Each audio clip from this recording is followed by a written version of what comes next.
The government has made income tax return filing mandatory for high spenders even if their taxable income is below the threshold exemption limit of 5 lakh.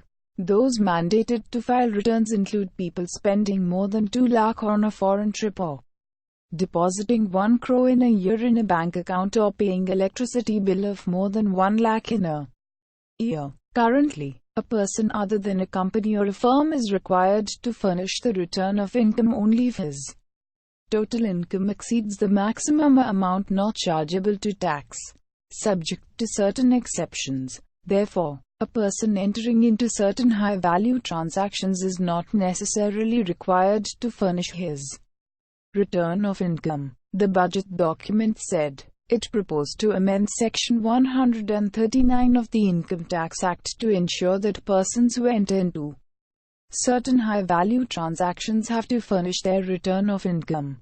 So, any person who has in the previous year deposited an amount or aggregate of the amounts exceeding 1 crore in one or more current account maintained with the banking company or a cooperative bank, or has incurred expenditure of an amount or aggregate of the amounts exceeding 2 lakh for himself or any other person for travel to a foreign country, or has incurred expenditure of an amount or aggregate of the amounts exceeding 1 lakh towards consumption of electricity will have to file a tax return.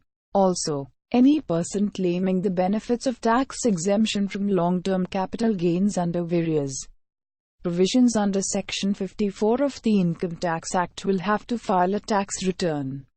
Further, currently, a person claiming rollover benefit of exemption from capital gains tax on investment in specified assets like house, bonds etc. is not required to furnish a return of income if, after claim of such rollover benefits, his total income is not more than the maximum amount not chargeable to tax.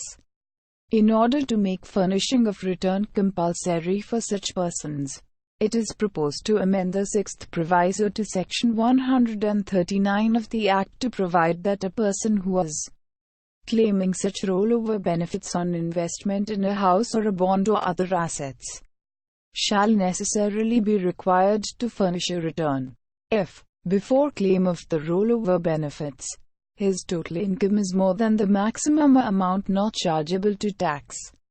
It said, these amendments will take effect from April 1, 2020, and will, accordingly, apply in relation to the assessment year 2020-21 and subsequent assessment years, to discourage cash transactions and move towards a less cash economy.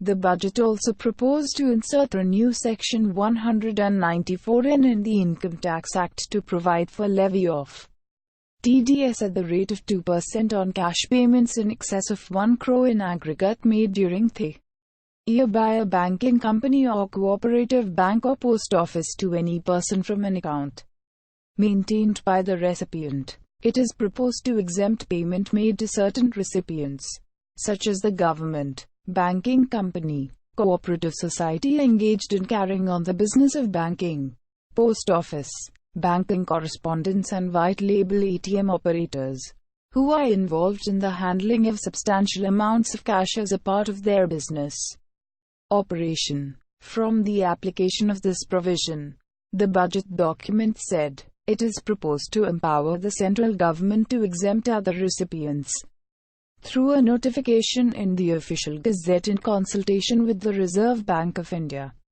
This amendment will take effect from September 1, 2019.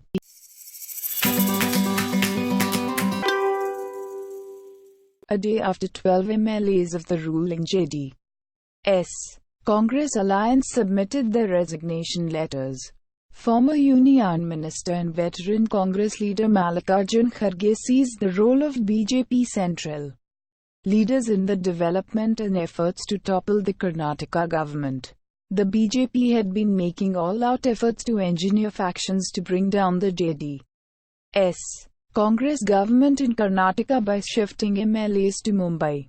Mr. Kharge told press persons in Bangalore on July 7 how it is possible to arrange a special flight to Mumbai without the support of the BJP central leaders. He asked, A group MLAs who resigned were flown from the HAL airport in Bangalore to Mumbai on the evening of July 6 and provided accommodation at a five-star hotel.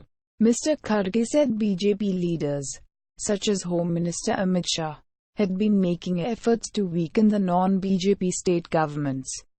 The BJP had been making attempts to destabilize the West Bengal government.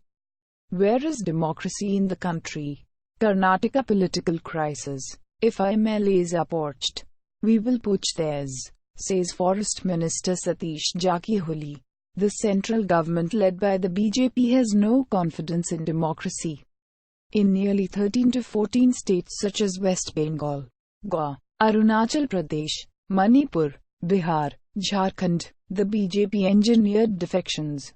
He alleged and added that the BJP had been making efforts to topple the H.D. Kumaraswamy government since it was formed last year. State Congress MLAs cited several reasons for their resignations, including not getting developmental works in their constituency etc. Mr. Kharge said. Meanwhile, Congress MLA Muniratna, who tendered his resignation to the Assembly, blasted Pone Minister H.D. Revanna of the JDS for the resignation of the Congress MLAs representing Bangalore. Neglect of the city's development works and infrastructure by the Kumaraswamy government was the major reason for MLAs' resignations, Mr. Muniratna said. Seven-time MLA Ramalinga Reddy to quit Karnataka Assembly membership. City Congress MLAs St. Somashekar, Ramalinga Reddy, Bhairati Basavaraj and Muniratna submitted resignation letters to the Speaker's office on Saturday. The JDS MLA Gopala, MLA representing Mahalakshmi Layout, too had submitted his resignation.